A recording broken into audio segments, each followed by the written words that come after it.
Salut les BG, on se retrouve aujourd'hui pour une vidéo sur Galactic Football. Encore un animé qui en a marqué plus d'un. Si la vidéo te plaît, n'hésite pas à mettre un like, ça m'aiderait énormément.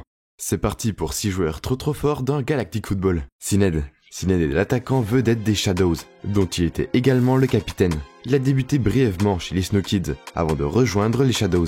Il est le grand rival de Dijok, et pas que dans le foot d'ailleurs. Pendant 2 saisons, ils se sont battus pour Mei. Outre le fait qu'il soit extrêmement pessimiste, arrogant et fier sur le terrain, c'était un joueur incroyable, surtout grâce à son fluide, qui lui permettait littéralement de se téléporter. Lors de la saison 3, il va changer d'équipe et retrouver les Snow Kids, Dijok. Dijok est l'un des personnages principaux de la série. Il rejoint les Snow Kids à sa création et évolue au poste d'attaquant. Et il est même capitaine lors de la saison 2. Il est le second membre de l'équipe à s'éveiller au souffle. Même si c'est un joueur très arrogant et trop sûr de lui, je l'aimais bien. Dijok est connu comme le joueur phare de son équipe et l'un des plus grands joueurs de la galaxie. En gros, il est comme le Mbappé de Galactic Football. Sa rivalité avec Sinéad l'instruira beaucoup, notamment dans la saison 1. S'il était aussi fort, c'est un peu grâce à ça selon moi. Lourd. Comment parler des meilleurs joueurs sans faire référence à Lourd, l'attaquant vedette et le capitaine des Xénons. C'est littéralement un reptile qui marche sur ses 2 pieds. Bref, malgré le fait qu'il soit effrayant, oui, il me faisait peur quand j'étais petit.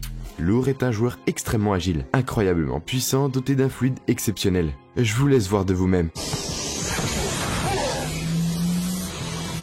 Aïto, c'est à toi de jouer. Il termine également le tournoi comme le meilleur attaquant et meilleur buteur avec 25 buts. Oui, c'est un monstre.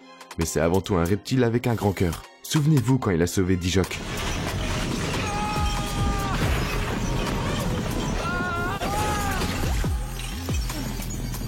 Warren. Si vous voulez savoir ce que c'est d'être respecté, Warren en est l'exemple. Même moi derrière mon écran, je le respectais pour vous dire. C'est un peu le Zidane du Galactic Football. C'est un joueur qui lâche rien, très intelligent quand il joue. C'est le seul qui marque dans son équipe. Il est polyvalent et efficace. Et que dire de son souffle? Mais bon, je trouve quand même qu'il a toujours été un peu surcoté. Mais cela n'enlève rien à son niveau exceptionnel. Rocket est lui aussi l'un des personnages principaux de Galactic Football.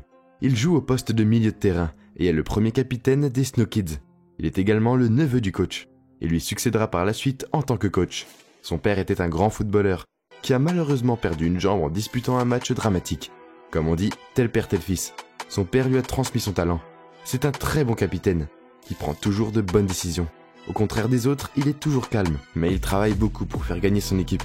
Il est le leader technique de son équipe, dont il est le meilleur passeur, le meilleur dribbleur et le meilleur tireur de coups francs de son équipe. On peut dire qu'il faisait tout quoi. Kernor est la seule gardienne de but de ce top et une des seules filles. Enfin, si on peut appeler ça une fille. Son fluide est le cri de métal, et grâce à ce fluide, elle peut arrêter des tirs très puissants. Du point de vue physique, elle est très musclée et très puissante. Elle a plus de force que la plupart des garçons dans cette série pour vous dire. Il y a même un épisode où on l'a vu soulever 2 de ses coéquipiers en même temps, capable d'arrêter tous les tirs. Kernor est également très polyvalente et peut prendre part à l'attaque. Elle peut faire une passe de ses buts qui traverse tout le champ à son buteur. Elle a tendance à effrayer les adversaires avant et pendant le match. Et moi aussi d'ailleurs.